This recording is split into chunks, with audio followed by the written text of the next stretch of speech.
রঙিন আলোকচ্ছটায় খ্রিস্টীয় নতুন বছর বরণ, দেশে দেশে বর্ণিল আয়োজন। নিষেধাজ্ঞার মাঝেও রাজধানীতে ফুটল আতশবাজি, উড়ল ফানুস।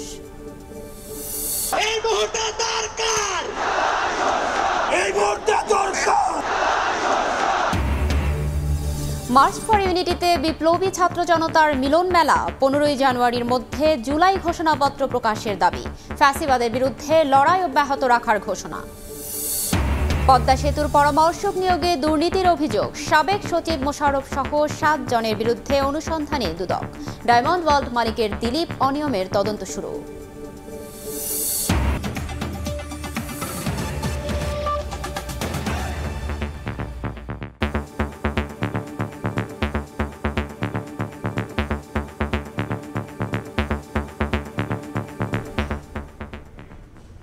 প্রবাসের সময়ের সঙ্গে আছি আমি ফারজানা আলিনা। শুরু হলো খ্রিস্টীয় নতুন বছর 2025। ঘড়ির কাঁটায় রাত 12টা বাজার সঙ্গে সঙ্গে আতশবাজি আর ফানুস উড়িয়ে বর্ষবরণ করেন রাজধানীবাসী। ঢাকা মহানগর পুলিশের নিষেধাজ্ঞা থাকলেও পুরান ঢাকা, ঢাকা বিশ্ববিদ্যালয় সহ রাজধানীর বিভিন্ন এলাকায় ফোটানো হয় আতশবাজি। ছিল লেজার রশ্মির ঝলকানিও। এ সময় বর্ণিল আলোকছটায় উজ্জ্বল হয়ে ওঠে ঢাকার আকাশ। এর আগে মঙ্গলবার সন্ধ্যার পর থেকেই বিভিন্ন বাসাবাড়ির ছাদে নববর্ষ উদযাপনের প্রস্তুতি নেন বাসিন্দারা।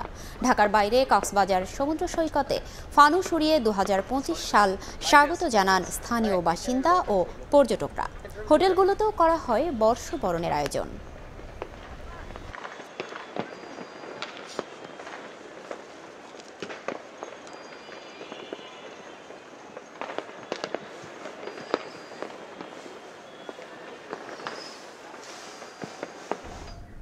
আতশবাজির ঝলকানি ও বর্ণিল আয়োজনে খ্রিস্টীয় নতুন বছর 2025কে বরণ করে নিচ্ছে বিশ্বের বিভিন্ন দেশ।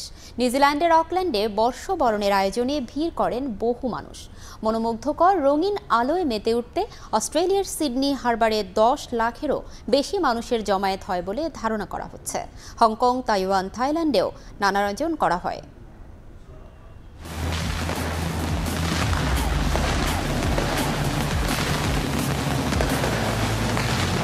জমকালো আতশবাজি,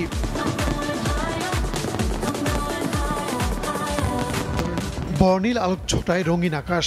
চোখ ধাঁধানো আয়োজনে স্বাগত জানানো হলো খ্রিস্টীয় নতুন বছর 2025 সালকে।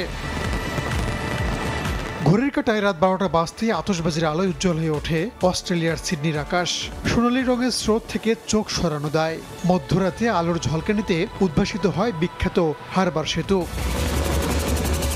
শহরটির ইতিহাসে প্রথমবারের মতো দীর্ঘ আতশবাজির প্রদর্শনী হয় এবছর। বিখ্যাত অপেরা হাউজেও আলোর ঝলকানি দেখা যায়। মনোমুগ্ধকর রঙিন আলোয় মেতে উঠতে অস্ট্রেলিয়ার সিডনি হারবারে 10 লাখেরও বেশি মানুষের জমায়েত হয় বলে ধারণা করা হচ্ছে।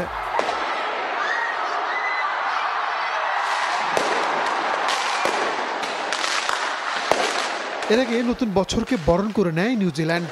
স্থানীয় সময় রাত 12টা বাজতেই নিউজিল্যান্ডের অকল্যান্ড শহরের বিখ্যাত স্কাই টাওয়ারের আতশবাজির আলোয় উজ্জ্বল হয়ে ওঠে আকাশ। হারবার সেতুতে জমজমাট আলোকসজ্জা প্রদর্শনীর মাধ্যমে নতুন বছরকে স্বাগত জানায় নিউজিল্যান্ডবাসী। মনোমুগ্ধকর আতশবাজি আর চোখ ধাঁধানো আলোর ঝলকানিতে রঙিন হয়ে ওঠে পুরো এলাকা। দর্শনীয় এই আয়োজন উপভোগে জড়ো হন বিভিন্ন বয়সী হাজারো মানুষ।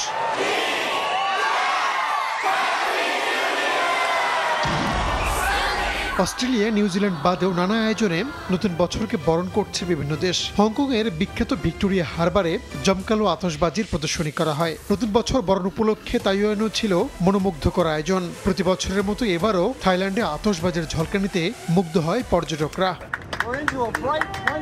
শেষ সময়ের প্রস্তুতি চলছে যুক্তরাষ্ট্রের নিউ ইয়র্ক শহরে। প্রতি বছরের মতো এবারও টাইমস স্কোয়ার সেজে উঠেছে ভিন্ন সাজে।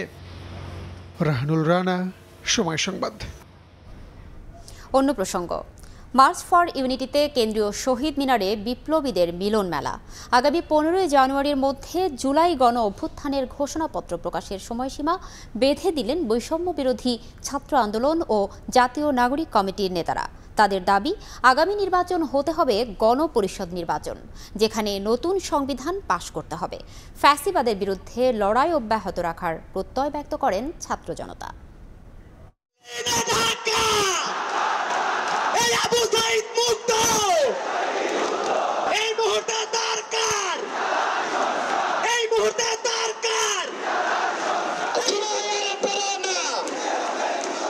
এই মুহূর্তে দরকার বিচার আর সংস্কার, জুলাইয়ের প্রেরণা দিতে হবে ঘোষণা। জ্বালাময়ী স্লোগানে মুখর হয়ে ওঠে কেন্দ্রীয় শহীদ মিনার। প্রোক্লেমেশন ফর জুলাই রেভলিউশন প্রকাশের কর্মসূচি এদিন বাতিল হলেও মার্চ ফর ইউনিটিতে হাজার হাজার মানুষের উপস্থিতিতে অবধারিত হয়ে গেল জুলাই বিপ্লবের ঘোষণাপত্র। কুড়িগ্রাম, রংপুর, সিলেট, রাজশাহী, কুষ্টিয়া সহ দেশের আনাচে কানাচে থেকে ছাত্র জনতা জড়ো হয় সম্মেলন স্থলে। দীর্ঘ পথ পাড়ি দিয়ে সকাল থেকে এই মানুষ অবস্থান নেয় কেন্দ্রীয় শহীদ মিনারে। মঙ্গলবার বিকাল 4টায় অনুষ্ঠান শুরু হওয়ার পর বক্তব্য দেন শহীদ পরিবার, আহত বিপ্লবী, প্রবাসী আন্দোলনকারী ও সমন্বয়করা। যারা যুদ্ধে অংশগ্রহণ করেছে, আমি একটি দাবি জানাবো বিপ্লবী যুদ্ধ হিসেবে স্বীকৃতি দেওয়ার জন্য। পর্যায়ক্রমে বক্তব্য দেন বৈষম্য বিরোধী ছাত্র আন্দোলন ও জাতীয় নাগরিক কমিটির নেতারা। 15 জানুয়ারির মধ্যে জুলাইয়ের ঘোষণাপত্র প্রকাশের সময় বেঁধে দেন তারা। বাংলাদেশের আগামী নির্বাচন হবে গণপরিষদ নির্বাচন, যেখানে নতুন সংবিধান পাশ করার দাবি তোলেন তারা। জানুয়ারির 15 তারিখের মধ্যে তাদেরকে প্রোক্লেমেশন ঘোষণা করতে হবে। নতুন সংবিধান নির্বাচিত প্রতিনিধিদের মাধ্যমেই হবে। বাংলাদেশের আগামী নির্বাচন হবে গণপরিষদ নির্বাচন। তার হাত চলে গেছে, পা চলে গেছে, তার চোখ চলে গেছে, তার সেফটি সরকারকে দিতে হবে, তার চাকরি, তার জীবনের নিরাপত্তা সরকারকে দিতে হবে। আপনারা আপনাদের জায়গা থেকে কি অ্যাকশন নিচ্ছেন? এক হাত থেকে যদি আরেক হাতে সিন্ডিকেট যায়, তাহলে সেই হাত আপনারা ভেঙে দিচ্ছেন না কেন? ফ্যাসিবাদীদের বিচার নিশ্চিতের দাবি তুলে ধরেন নেতারা। বাচ্চারা বাংলাদেশে যতদিন থাকবে ততদিন পর্যন্ত আওয়ামী লীগের কোনো পুনর্বাসন হতে দিবে না।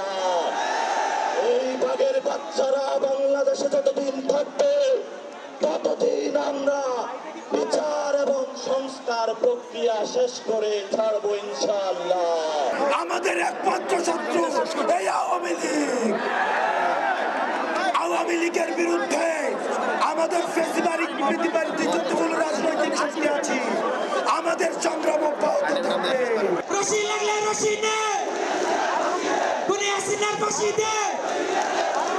2025 সালের মধ্যে শেখ হাসিনার বিচার দেখতে চায় ছাত্র জনতার প্রতিনিধিরা। আওয়ামী লীগের বিচারের আগে কোনো নির্বাচন তারা মেনে নেবে না বলেও জানানো হয় মার্চ ফর ইউনিটি কর্মসূচি থেকে।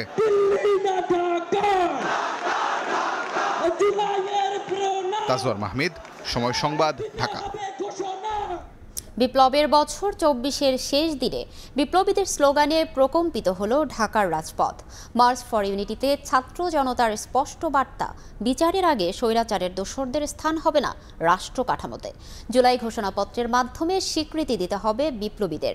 রাজনৈতিক দলগুলোকে ক্ষুদ্র স্বার্থ ভুলে দেশকে এগিয়ে নিতে ঐক্যবদ্ধ হওয়ার আহ্বান ছাত্র জনতার। শেখ হাসিনা সরকারের পতনে এক দফার হুঙ্কার এসেছিল এই শহীদ মিনার থেকেই। বিপ্লবের বছর 24-এর শেষ দিনে সেই পাদদেশেই বিপ্লবীদের গর্জন, মুহুর্মুহু স্লোগানে প্রকম্পিত শহীদ মিনার প্রাঙ্গণ। জুলাই অভ্যুত্থানে স্বৈরশাসকের চোখে চোখ রেখে কথা বলা, অকুতভয়ে সেনানীদের হাত ধরে এসেছে নতুন বাংলাদেশ। লাল সবুজের পতাকা আর কাঙ্ক্ষিত বাংলাদেশের প্লাকার্ড নিয়ে সকাল থেকে শহীদ মিনারে এসে জড়ো হন দেশের বিভিন্ন প্রান্তের মানুষ। শুধু ক্ষমতার পালাবদল নয়, পুরো কাঠামোর আমূল পরিবর্তন নিয়ে সত্যিকারের নতুন বাংলাদেশ বিনির্মাণের প্রত্যয় তাদের। এই সমাবেশের মাধ্যমে ঐক্যবদ্ধ আরো দৃঢ় হবে, বাংলার 18 কোটি মানুষ ঐক্যবদ্ধ হবে। এক দল আসলে আরেক দলের উপরে অ্যাটাক, এই অ্যাটাকহীন অ্যাটাক যেন না হয় এবং দুর্নীতিমুক্ত, টেন্ডারবাজ মুক্ত একটা বাংলাদেশ চাই। আন্দোলনে যোগ হয়েছি নতুন বাংলাদেশ দেখার জন্য, যে না সবাই একসাথে ভালো থাকুক, এটাই প্রত্যাশা। শারীরিক সীমাবদ্ধতাকে উপেক্ষা করে তারুণ্যের মিছিলে অংশগ্রহণ করেন আহত এবং আন্দোলনে নিহতদের পরিবার। দ্রুত সময়ের মধ্যে গণহত্যাকারীদের বিচারের দাবি উচ্চারিত হয় তাদের কণ্ঠে। প্রত্যেকটা অফিস আদালত থেকে স্বৈরাচারে হামলা মুক্ত দেশ চাই, এমন বাংলাদেশ চাই যে হাসিনার মতো স্বৈরাচার না আসে। যারা আমাদেরকে আহত করেছে, যারা আমাদের ভাইদেরকে শহীদ করেছে, তাদের আমরা বাংলার মাটিতে বিচার চাই। 24-এর গণ অভ্যুত্থানকে স্বীকৃতি দিতে ঘোষণাপত্র না আসায় বিক্ষুব্ধ অনেকেই। সব অংশীজনদের ঐক্যে কাঙ্ক্ষিত ঘোষণাপত্র বাস্তবায়ন হবে প্রত্যাশা তাদের। 71-এ আমরা স্বাধীন হয়েছি এবং 24-এ আমাদের অস্তিত্ব রক্ষা হয়েছে, অতএব এটা সাংবিধানিক আমাদের স্বীকৃতি আদায় লক্ষ্যে আমরা এখানে আজকে সমবেত হয়েছি। আমার বাংলাদেশ স্বাধীন এবং সার্বভৌম হোক। দেশ গড়ার জন্য যারা এখন আছে তাদের ভিত্তি স্থাপনটা যদি যুব সমাজ দিয়ে করা হয় তাহলে মনে করি ইনশাআল্লাহ আমাদের দেশ খুব তাড়াতাড়ি উন্নতি শিখরে পৌঁছে যাবে। শুধু শিক্ষার্থী নয়, জুলাই আগস্টে রাজপথে থাকা বিভিন্ন শ্রেণী পেশার মানুষের ঐক্যবদ্ধ অবস্থানে লোকে লোকারণ্য হয়ে ওঠে আশপাশের এলাকাও। সবার চাওয়া ঐক্যবদ্ধ বাংলাদেশ। 3 আগস্ট এই শহীদ মিনার থেকে ঘোষিত হয়েছিল এক দফা অস্তিত্ব রক্ষার গণ অভ্যুত্থানের বছর 24-এর শেষ দিনে বিপ্লবীদের শপথ বৈষম্য এবং স্বৈরতন্ত্রের কবর রচনার এবং তা বাস্তবায়নে অতন্ত্রী প্রহরীর ভূমিকায় থাকবেন এই তরুণ যুবারা। হাসান ওয়ালি, সময় সংবাদ, ঢাকা। সচিবালয়ের অগ্নিকাণ্ডে কোনো ব্যক্তির সংশ্লিষ্টতা পায়নি তদন্ত কমিটি। বৈদ্যুতিক তারের লুজ কানেকশনের কারণেই আগুনের সূত্রপাত বলে জানিয়েছে তদন্তকারী দল। প্রতিনিধি দল জানায় ডগ স্কোয়াড সহ বিভিন্নভাবে পরীক্ষা নিরীক্ষা করেও বিস্ফোরকের কোনো আলামত পাওয়া যায়নি। এর আগে প্রতিনিধি দলটি প্রধান উপদেষ্টার কাছে তদন্তের প্রাথমিক প্রতিবেদন জমা দেয়। বুধবার গভীর রাত সচিবালয়ের 7 নম্বর ভবনে একদিকে জ্বলছে আগুন, অন্যদিকে অবস্থান একটি নিরীহ কুকুরের। কিছুক্ষণ পর ধোঁয়ার কুণ্ডলী গ্রাস করে সিসিটিভি ক্যামেরাকে। আগুন নিভলে জানা যায় পোড়া দেহাবশেষ পাওয়া গেছে কুকুরটির। সামাজিক মাধ্যমে এ নিয়ে হয় আলোচনা সমালোচনা। কুকুরের মৃত্যুতে ঘনীভূত হয় সন্দেহের কালো মেঘ। পরিকল্পিত ঘটনা নাকি দুর্ঘটনা, এ নিয়ে সৃষ্টি হয় নানা জল্পনা কল্পনা। তবে এই ঘটনার প্রাথমিক তদন্ত বলছে এটি কোনো পরিকল্পিত ঘটনা নয়, বৈদ্যুতিক তারের দুর্বল সংযোগের কারণে হয়েছে অগ্নিকাণ্ড। মঙ্গলবার সন্ধ্যায় রাষ্ট্রীয় অতিথি ভবন যমুনার সামনে এক সংবাদ সম্মেলনে এ তথ্য জানায় তদন্ত কমিটি। সংগ্রহকৃত আলামত পরীক্ষার জন্য সিঙ্গাপুর ও ইন্দোনেশিয়ায় পাঠানো হবে জানিয়ে তদন্তকারীরা জানান, এখন পর্যন্ত পাওয়া যায়নি বিস্ফোরকের কোনো আলামত। এখন পর্যন্ত কোনো রকমের অন্য কোনো ব্যক্তির কোনো সংশ্লিষ্টতা আমরা খুঁজে পাই নাই। সচিবালয়ের বিল্ডিংয়ের একটা টানেলের এফেক্টের কারণে পশ্চিম দিক দিয়ে পূর্ব দিকে বেরিয়ে গেছে, যেটা আপাত দৃষ্টিতে মনে হয়েছে জিনিসটা 2 জায়গায়, আপাত দৃষ্টিতে দুই দিকে মনে হয়েছে। বাস্তবে সোর্স একটাই, কিন্তু বাতাসের গতি, বিল্ডিংয়ের ডিজাইনের ভিন্নতার কারণে 2 দিকে প্রবাহিত হয়েছে। সচিবালয়ে ফায়ার সেফটি নিয়ে কর্তৃপক্ষের উদাসীনতা ছিল জানিয়ে তদন্ত কমিটি বলছে, বৈদ্যুতিক সরঞ্জাম নিয়মিত পরীক্ষা করা হলেও সচিবালয় সহ সরকারি অফিসগুলোতে এটি উপেক্ষিত। ভবিষ্যতে এই স্থাপনায় এমন ঘটনা যাতে না ঘটে তা নিয়ে দ্রুত প্রধান উপদেষ্টাকে তদন্ত কমিটির পক্ষ থেকে একটি সুপারিশপত্র দেয়া হবে। আর এই ভবনটিতে alarm detector system, control panel এবং অটো স্প্রিংলারের ঘাটতি ছিল না, এবং ফ্লোরে যে হোস পাইপ সিস্টেম ছিল সেগুলি কোনো কাজ করেছে, আবার অনেকগুলি নজেল বেরিয়েছিল। কয়েকবার করে টেস্ট করে আসলে আমরা কোনো ধরনের এক্সপ্লোসিভ ব্যবহার করার মতো কোনো ধরনের সংশ্লিষ্টতা আমাদের দিতে হবে। আর ফায়ার সার্ভিস সিভিল ডিফেন্স থেকেও যে নমুনাটা আমরা পেয়েছি, এই নমুনা তো আসলে কোনো ধরনের এক্সপ্লোসিভ কন্টেন্ট বা যাতে কোনো কিছু ছিল না। এর আগে যমুনায় প্রধান উপদেষ্টার কাছে প্রাথমিক প্রতিবেদন দাখিল করে তদন্ত কমিটি। এরপর প্রায় 1 ঘন্টার বৈঠকে তদন্ত কমিটির কাছ থেকে বিভিন্ন বিষয়ে খুঁটিনাটি জেনে ভবিষ্যতে করণীয় সম্পর্কে প্রয়োজনীয় দিক নির্দেশনা দেন সরকার প্রধান। ধ্রুব ব্যানার্জি, সময় সংবাদ, ঢাকা। প্রবাসের সময় আরও থাকছে। দেশের বাজারে এবার কমল ডিজেল কেরোসিনের দাম। লিটার প্রতি 104 টাকা নির্ধারণ, আগের মূল্যেই বিক্রি হবে পেট্রোল ও অকটেন। 31 ডিসেম্বরের মধ্যে জমা দেওয়ার কথা থাকলেও রাষ্ট্র সংস্কারে গঠিত 6টি কমিশনের কোনো প্রতিবেদনই জমা পড়েনি। সব সংস্কার কমিশনই সময় বাড়িয়ে নিয়েছে বলে জানিয়েছে মন্ত্রিপরিষদ বিভাগ। 3 থেকে 15 জানুয়ারির মধ্যে প্রতিবেদন জমা দেওয়া হবে বলে জানান কমিশন প্রধানরা। আমি আইন অনুযায়ী অন্তর্বর্তীকালীন ছাত্র জনতার অভ্যুত্থানের মধ্য দিয়ে ক্ষমতায় আসা অন্তর্বর্তী সরকার দায়িত্ব নিয়েই বিভিন্ন ক্ষেত্রে সংস্কারের সিদ্ধান্ত নেয়। গত 11 সেপ্টেম্বর জাতির উদ্দেশ্যে দেয়া ভাষণে প্রধান উপদেষ্টা ডক্টর মোহাম্মদ ইউনূস 6টি সংস্কার কমিশন গঠনের ঘোষণা দেন। এগুলো হচ্ছে নির্বাচন ব্যবস্থা সংস্কার কমিশন, পুলিশ প্রশাসন সংস্কার কমিশন, বিচার বিভাগ সংস্কার কমিশন, দুর্নীতি দমন সংস্কার কমিশন, জনপ্রশাসন সংস্কার কমিশন এবং সংবিধান সংস্কার কমিশন। এর মধ্যে গত 3 অক্টোবর 5টি কমিশন এবং পরে 7 অক্টোবর সংবিধান সংস্কার কমিশন গঠনের প্রজ্ঞাপন জারি হয়, যেখানে পরবর্তী 90 দিনের মধ্যে কমিশনগুলোকে সরকারের কাছে তাদের সংস্কার প্রস্তাব জমা দেওয়ার নির্দেশনা দেয়া হয়। এরপর 31 ডিসেম্বরের মধ্যেই সংস্কার প্রস্তাব জমা দেওয়ার কথা জানিয়েছিলেন প্রথমে গঠন করা কমিশনগুলোর প্রধানরা। এ বিষয়ে মন্ত্রিপরিষদ বিভাগ জানায়, মঙ্গলবার কোনো কমিশন থেকেই সংস্কার প্রস্তাব জমা দেওয়া হয়নি। 6 সংস্কার কমিশনেই প্রস্তাব জমা দেওয়ার সময় বাড়িয়ে নিয়েছে। দুদক সংস্কার কমিশন আগামী 7 জানুয়ারির মধ্যে প্রতিবেদন জমা দেবে বলে জানিয়েছেন কমিশন প্রধান ইফতেখারুজ্জামান। একই দিন সংবিধান সংস্কার কমিশনও তাদের প্রস্তাব জমা দেবে বলে জানানো হয়। আমাদের কমিশন কাজ শুরু করেছে অক্টোবর 8 তারিখ থেকে। আশা করছি যে 7 তারিখের মধ্যে জমা দিতে পারবো, সেইভাবেই আমরা কাজ করছি। এদিকে নির্বাচন ব্যবস্থা সংস্কার কমিশন প্রধান বদিউল আলম মজুমদার বলেছেন, 3 জানুয়ারিতে তাদের প্রতিবেদন জমা দেওয়া হবে। আর পুলিশ সংস্কার কমিশন মন্ত্রিপরিষদ বিভাগ থেকে 15 জানুয়ারি পর্যন্ত সময় বাড়িয়ে নিয়েছে। আমরা 31 তারিখে টার্গেট করছিলাম আর কি। আই থিঙ্ক 5টা বোধহয় 3 তারিখ দেবে, আমরা আশা করছি 3 তারিখ দিয়ে দেবো। বাকি 5টি সংস্কার কমিশন পরে গঠিত হয় তাদের প্রস্তাব জমা দিতে আরও কিছুটা সময় লাগতে পারে বলে জানান সংশ্লিষ্টরা। প্রসূন আশিস, সময় সংবাদ, ঢাকা। পদ্মা সেতুর পরামর্শক নিয়োগে দুর্নীতির অভিযোগ ফের তদন্ত করছে দুদক। সাবেক সচিব মোশাররফ হোসেন ভূঁইয়া সহ 7 জনের বিরুদ্ধে অনুসন্ধান শুরু করেছে দুর্নীতি দমন কমিশন। এছাড়া সাবেক জ্বালানি প্রতিমন্ত্রী নজরুল হামিদ বিপু, সাবেক মেয়র খায়রুজ্জামান লিটন, সাবেক প্রধানমন্ত্রীর সামরিক উপদেষ্টা তারিক আহমেদ সিদ্দিকীর দুর্নীতির অভিযোগ অনুসন্ধান করবে সংস্থাটি। ডায়মন্ড ওয়ার্ল্ডের মালিক দিলীপ কুমার আগারওয়ালের অনিয়মের অনুসন্ধানও শুরুর কথা জানিয়েছেন সংস্থার মহাপরিচালক আক্তার হোসেন। 10 বছর আগে নিষ্পত্তি হওয়া পদ্মা সেতু দুর্নীতি মামলার পুনঃতদন্তের সিদ্ধান্ত নিয়েছে দুর্নীতি দমন কমিশন। এ মামলায় সাবেক সচিব মোশাররফ হোসেন ভূঁইয়া সহ মোট 7 জনের বিরুদ্ধে আবারও অনুসন্ধান করবে দুদক। পদ্মা বহুমুখী সেতু প্রকল্পের কার্যাদেশ পাইয়ে দেয়া ও ঘুষ লেনদেনের অভিযোগে 2012 সালের 17 ডিসেম্বর রাজধানীর বনানী থানায় মামলা করে দুদক। 2 বছর পর তথ্য প্রমাণ না পাওয়ায় মামলাটির চূড়ান্ত প্রতিবেদন দাখিল করা হয়েছিল।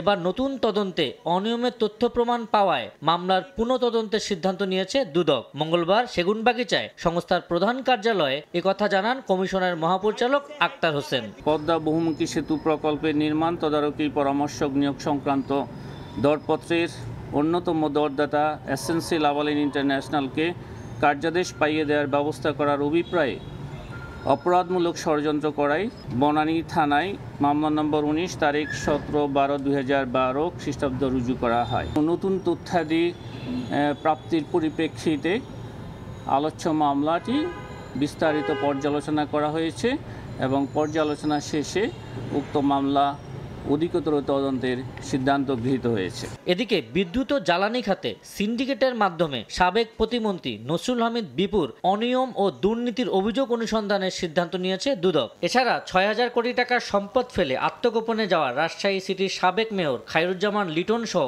8 জনের বিরুদ্ধে অনুসন্ধান করবে সংস্থাটি। জনাব নজরুল হামিদ বিপু, সাবেক প্রতিমন্ত্রী, বিদ্যুৎ, জ্বালানি ও খনিজ সম্পদ মন্ত্রণালয় এবং অন্যান্যের বিরুদ্ধে সিন্ডিকেটের মাধ্যমে বিদ্যুৎ খাতে অনিয়ম ও দুর্নীতির অভিযোগে অনুসন্ধানের সিদ্ধান্ত গৃহীত হয়েছে। জনাব AHM খায়রুজ্জামান লিটন 6000 কোটি টাকার সম্পদ ফেলে আত্মগোপনে যাওয়ার অভিযোগে অনুসন্ধানের সিদ্ধান্ত গৃহীত হয়েছে। বিমানবন্দরের উন্নয়ন প্রকল্পের নামে হাজার হাজার কোটি টাকা লুটপাটের অভিযোগে সাবেক প্রধানমন্ত্রীর সামরিক উপদেষ্টা তারিক আহমেদ সিদ্দিকী, সাবেক সচিব মহিবুল হক, মফিদুর রহমান সহ 8 জনের বিরুদ্ধে অনুসন্ধানের সিদ্ধান্ত নিয়েছে দুদক। এদিকে ডায়মন্ড ওয়ার্ল্ডের মালিক দিলীপ কুমার আগারওয়ালের বিরুদ্ধেও দুদকের অনুসন্ধান শুরু হবে বলে জানান এই মহাপরিচালক। আবু সাইদ নিশান, সময় সংবাদ, ঢাকা। আওয়ামী লীগ আমলে সব হত্যার বিচার হতেই হবে, ইসলামী ছাত্র শিবিরের সদস্য সম্মেলনে কথা বলেছেন জামায়াতে ইসলামের আমির। আর দেশ গঠনে ছাত্র সমাজকে ভূমিকা রাখার আহ্বান জানিয়েছেন ছাত্র শিবিরের সভাপতি। সম্মেলনে সংগঠনটির নতুন সভাপতি হিসেবে মোহাম্মদ জাহিদুল ইসলামের নাম ঘোষণা করা হয়।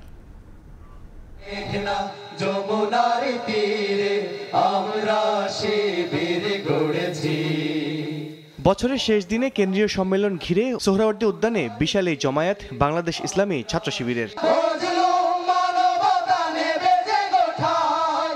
সম্মেলনের প্রথম অধিবেশনে বক্তব্য রাখেন সংগঠনটির সভাপতি মঞ্জুরুল ইসলাম। বলেন, কিছু কুচক্রী মহল এখনো চাঁদাবাজিতে লিপ্ত, দেশ গঠনে ছাত্র সমাজকে ভূমিকা রাখার আহ্বান জানান তিনি। প্রশাসন সহ গুরুত্বপূর্ণ সেক্টরগুলোতে ঘাপটি মেরে বসে থাকা মির্জাফরদের ভূমিকা পালন করছে, তাদেরকে শনাক্ত করে আইনের আওতায় নিয়ে আসুন।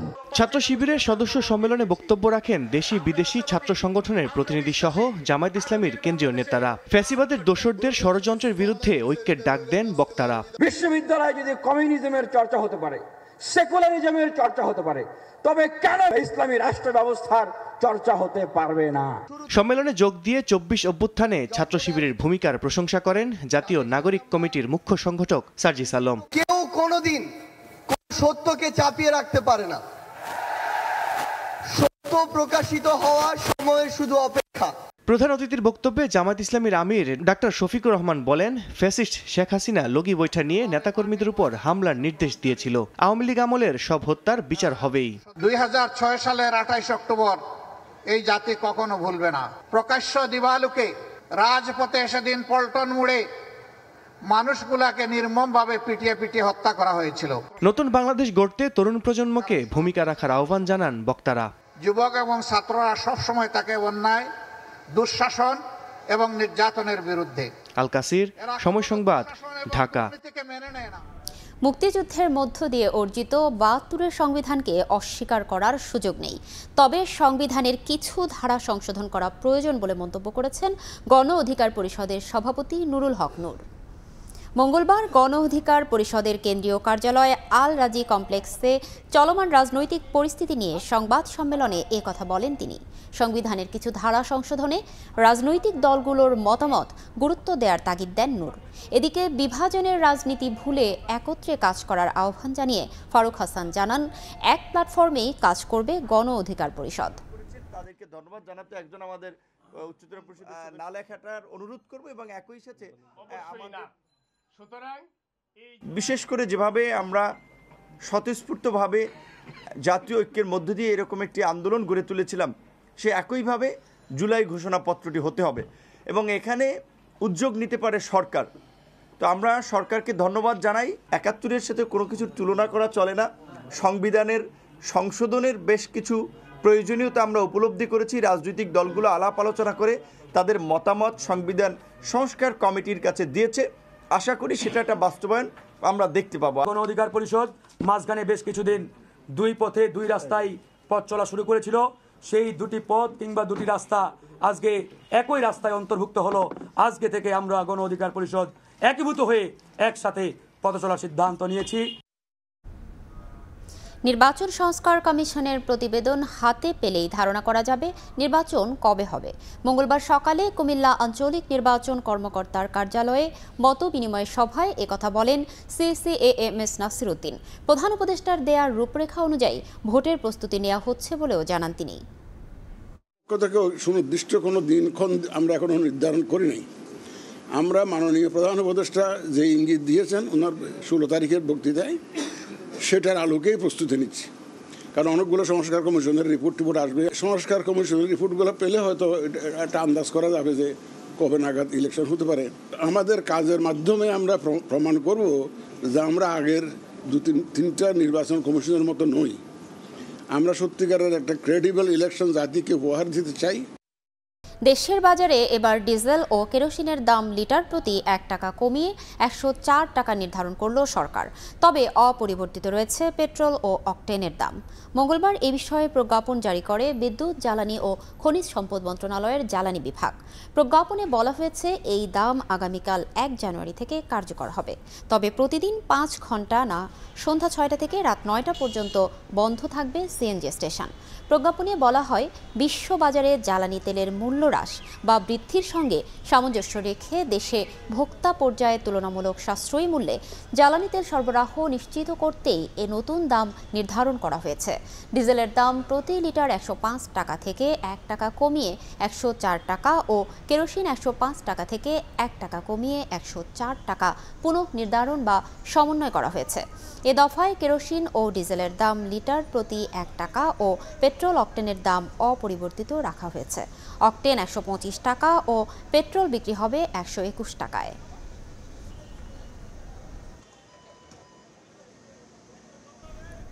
বুধবার পর্দা উঠছে ঢাকা আন্তর্জাতিক বাণিজ্য মেলার 29তম আসরের। প্যাভিলিয়নগুলোতে চলছে শেষ মুহূর্তের প্রস্তুতি। এবারের আসর নিয়ে সংবাদ সম্মেলনে বাণিজ্য উপদেষ্টা জানান, নিরাপত্তা নিশ্চিতে থাকছে 1000-এর বেশি নিরাপত্তা কর্মী, থাকছে গণ অভ্যুত্থান স্মরণে জুলাই চত্বর, 36 চত্বর ও তারুণ্যের প্যাভিলিয়ন। অংশগ্রহণ করবে বিদেশি 7টি দেশের 11টি প্রতিষ্ঠান। দর্শনার্থীদের সুবিধার্থে থাকবে বিআরটিসির 200 শাটল বাস। চলছে শেষ মুহূর্তের হাকঢাক ব্যস্ততা। স্টল প্যাভিলিয়ন তৈরি শেষে কেউ সাজসজ্জায় ব্যস্ত, কেউ ঠুকছেন শেষ পেরেক, কেউ বা ব্যস্ত জুলাই আগস্ট অভ্যুত্থানের চিত্র তোলার নানা আয়োজনে। 29তম বাণিজ্য মেলার পর্দা উঠছে 1 জানুয়ারি। উদ্বোধন করবেন প্রধান উপদেষ্টা ডক্টর মোহাম্মদ ইউনুস।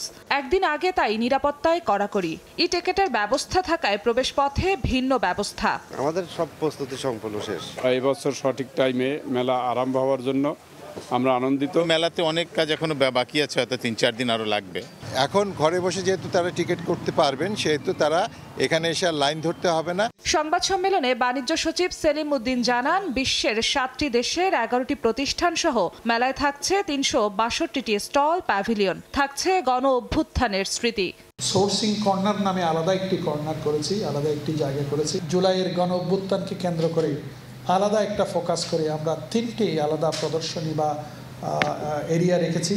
শতভাগ নিরাপত্তা নিশ্চিতের আশ্বাস দিয়ে বাণিজ্য উপদেষ্টা জানান, চেষ্টা চলছে মেলাকে আন্তর্জাতিক মানে নিয়ে যাওয়ার। নিরাপত্তা নিশ্চিত করার জন্য রাষ্ট্রীয় গোয়েন্দা সংস্থা থেকে শুরু করে পুলিশ বাহিনী প্রায় 1000 খানিক সদস্য সার্বক্ষণিকভাবে এই জায়গার নিরাপত্তা নিশ্চিত করবেন। আমি আশা করি যে এটা একটা মিলন মেলায় পরিণত হবে।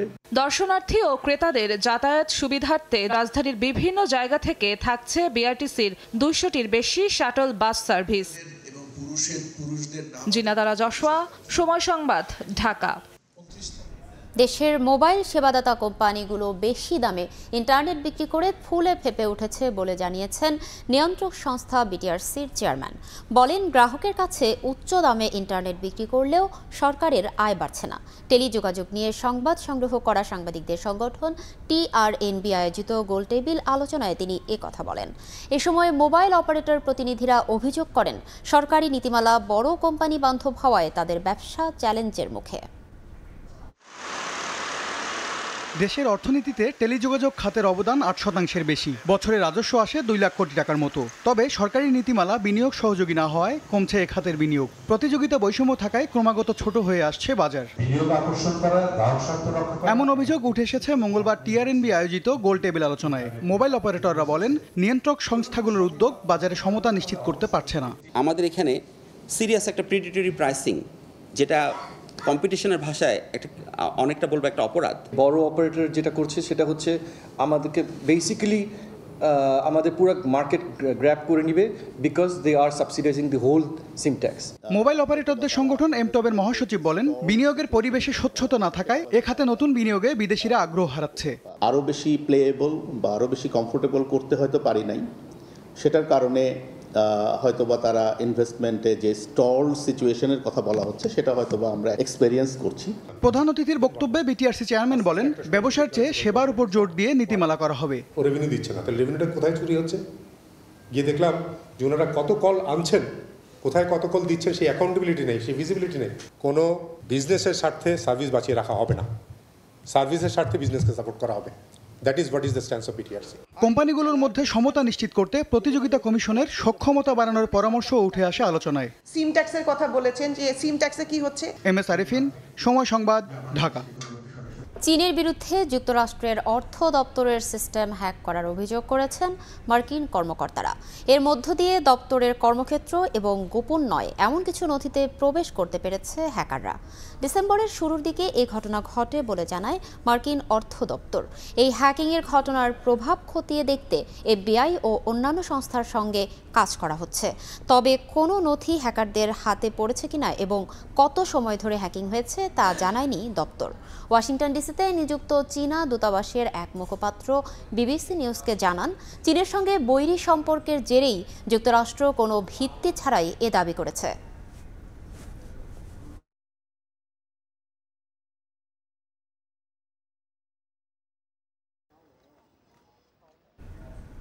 সংযুক্ত আরব আমিরাতে অবৈধ অভিবাসীদের জন্য দেয়া সাধারণ ক্ষমার মেয়াদ শেষ।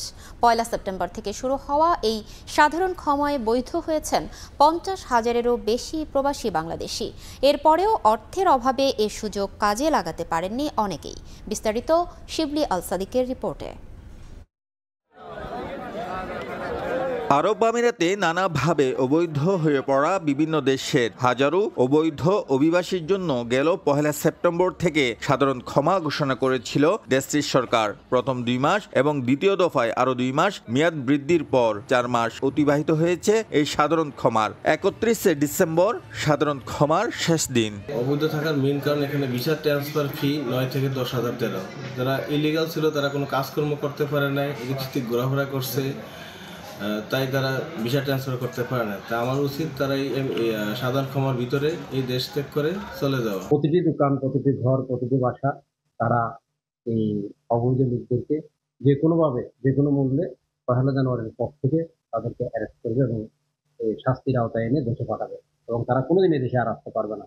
গেল 4 মাসে বৈধ এবং অবৈধ প্রবাসীরা বাংলাদেশের স্থানীয় মিশনগুলোতে প্রায় 80,000-এর কাছাকাছি পাসপোর্টের আবেদন করেছে। সংশ্লিষ্টরা বলছেন এর মধ্যে প্রায় 60,000 বাংলাদেশি বৈধ হতে পাসপোর্টের আবেদন করেন। তবে শেষ পর্যন্ত সবাই বৈধ হতে পেরেছেন কিনা এই নিয়ে রয়েছে সংশয়। অনেক অবৈধ অভিবাসী বাংলাদেশ দূতাবাস ও কনসুলেট থেকে পাসপোর্ট সংগ্রহ করলেও তাদের মধ্যে অনেকে ভিসা প্রসেসিং ফি বেশি হওয়ার কারণে সাধারণ ক্ষমার সুযোগ গ্রহণ করতে পারেননি বলে জানান প্রবাসীরা। তাই ইংরেজি নতুন বছরের প্রথম প্রহর থেকেই ধরপাকড়ের ঝুঁকি নিয়ে দিন পার করতে হবে এইসব মানুষের। আপনারা যদি ভিসা লাগাতে না পারেন এখনো সময় আছে, ভিসা লাগান। আর না হলে আপনারা অত তাড়াতাড়ি বাংলাদেশে যান, যে আবার চলে আসেন দুবাইতে, লিগ্যালভাবে আসেন। ঠিক আছে, অবৈধ থাকাটা আমি মনে করি না যে আমাদের জন্য নিরাপদ। স্থানীয় ভিসা এবং ডকুমেন্টেশন প্রসেসিং সেন্টারের মালিকরা জানান বাংলাদেশিদের ক্যান্সেল ভিসা অন্যান্য কোম্পানিতে অ্যাপ্রুভেল না হওয়ায় বিপাকে পড়েন অসংখ্য প্রবাসী। এই সমস্যা অব্যাহত থাকলে পুনরায় অবৈধ বাংলাদেশির সংখ্যা বাড়তে পারে দেশটিতে। বিষয়টি কূটনৈতিক প্রচেষ্টার মাধ্যমে সমাধানের চেষ্টা চালালে হাজার হাজার প্রবাসী উপকৃত হবেন বলে মনে করেন তারা। শিবলি আল সাদিক, সময় সংবাদ, সংযুক্ত আরব আমিরাত। বিপিএল এর খবর। ঢাকা ক্যাপিটালসের পর সিলেট স্ট্রাইকার্সকেও হারালো রংপুর রাইডার্স। এক পেশে লড়াইয়ে আরিফুল হকের দলকে 34 রানে হারিয়েছে সোহানরা।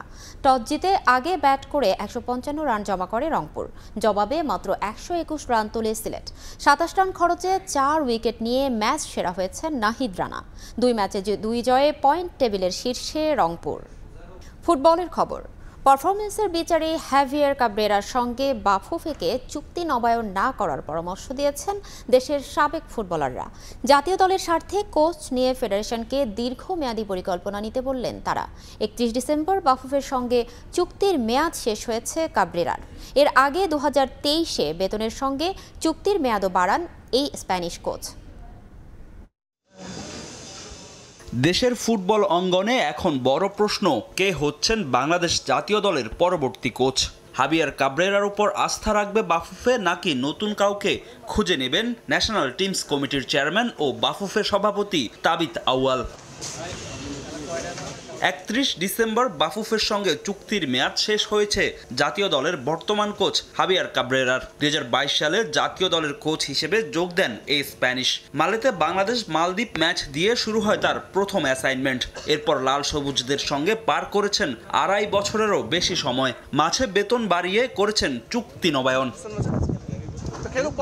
তবে লাল সবুজদের হয়ে কোচ কাব্রেরার সফলতার চেয়ে ব্যর্থতার পাল্লাই ভারী। এক সাফের সেমিফাইনাল ছাড়া নেই কোনো উল্লেখযোগ্য সফলতা। তার অধীনে 30 ম্যাচ খেলে 8টিতে জয় পেয়েছে বাংলাদেশ। বিপরীতে হার 15, ড্র হয়েছে 7 ম্যাচ। জাতীয় দলের কোচ হিসেবে বেশ কয়েকটি সমালোচনার জন্ম দিয়েছেন কাব্রেরা। দল নির্বাচনে বেশ কয়েকজন ফুটবলারকে বিশেষ নজরে দেখার অভিযোগ আছে তার বিরুদ্ধে। এছাড়া কৌশল নিয়েও বেশ কয়েকবার সমালোচনার মুখে পড়েছেন তিনি। পারফরমেন্সের বিচারে তাই এই কোচের সঙ্গে বাফুফেকে আবারও চুক্তি নবায়ন না করার পরামর্শ দিয়েছেন দেশের সাবেক ফুটবলাররা। ন্যাশনাল টিমের কোচের চেঞ্জ দরকার। আমরা অনেকের কাছ থেকে অনেক কথা শুনেছি, বাট তার পরীক্ষা, তার যে খেলাগুলো আমরা দেখতেছি আসলে নাম্বার 9 হিসেবে এখনও কাউকে তৈরি করতে পারেনি গত 2 বছরে, সিলেকশনও করতে পারেনি। সো আমার মনে হয় যে একটা নতুন কোচের প্রয়োজন বাংলাদেশ টিমের। এর থেকে বেটার কোচ যদি কোনো কেউ অফার দিয়ে থাকে আনা যেতে পারে, অথবা আমার মনে হয় যে আমাদের লোকাল কোচ তো ওরা খারাপ না, সবাই তো ট্রেন আপ, তো এই কোচদের দিয়ে একবার সুযোগ দেওয়া যেতে পারে। মার্চে ভারতের বিপক্ষে এশিয়ান কাপ বাছাই পর্বের ম্যাচ খেলবে বাংলাদেশ। এরই মধ্যে নতুন কোচ এসে দলের সঙ্গে কিভাবে মানিয়ে নেবেন তা নিয়েও উঠেছে প্রশ্ন। তবে এশিয়ান কাপের বাছাই নয়, কোচ নিয়ে বাফুফেকে দীর্ঘমেয়াদী পরিকল্পনা নেওয়ার পরামর্শ দিয়েছেন সাবেক ফুটবলাররা। এশিয়া কাপের চিন্তা করে কোচ নির্ধারণ করাটা আমার মনে হয় ঠিক হবে না। আমার মনে হয় যে সামনে আমাদের সাফ চ্যাম্পিয়ন আসছে, চ্যাম্পিয়নশিপ আছে, সেদিকে লক্ষ্য রেখে এগিয়ে যাওয়া উচিত এবং এমন একজন কোচ দরকার যে একটা দল গড়তে পারে, ন্যাশনাল টিম ভবিষ্যতে আর 8-10 বছর একটা টিম খেলতে পারবে। মারুফ ইজ গুড এনাফ, কারণ সে যথেষ্ট ভালো কোচ এবং কোচিংয়ের উপর সে যথেষ্ট লেখাপড়া করে, এবং আমি মনে করি যে তাকে এই ইন্টারিম টাইমটা দেওয়া যেতে পারে। গুঞ্জন আছে বাংলাদেশ জাতীয় দলের কোচ হতে আগ্রহী বেশ কয়েকজন হাই প্রোফাইল কোচ আছেন, দেশি কোচরাও। এখন দেখার অপেক্ষা জামাল ভুঁইয়াদের দায়িত্ব শেষ পর্যন্ত কার হাতে দেন বাফুফের সভাপতি। ফাহিম ইসলাম, সময় সংবাদ, ঢাকা। এ পর্যায়ে শীর্ষ সংবাদগুলো জানিয়ে দিচ্ছি আরও একবার।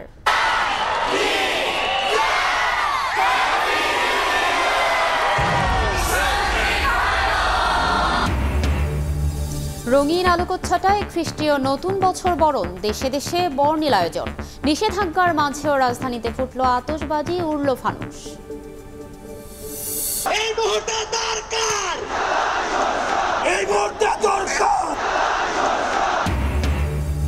মার্চ ফর ইউনিটিতে বিপ্লবী ছাত্র জনতার মিলন মেলা। 15ই জানুয়ারির মধ্যে জুলাই ঘোষণাপত্র প্রকাশের দাবি। ফ্যাসিবাদের বিরুদ্ধে লড়াই অব্যাহত রাখার ঘোষণা। এই ছিল প্রবাসের সময়, সঙ্গে থাকুন সময়ের।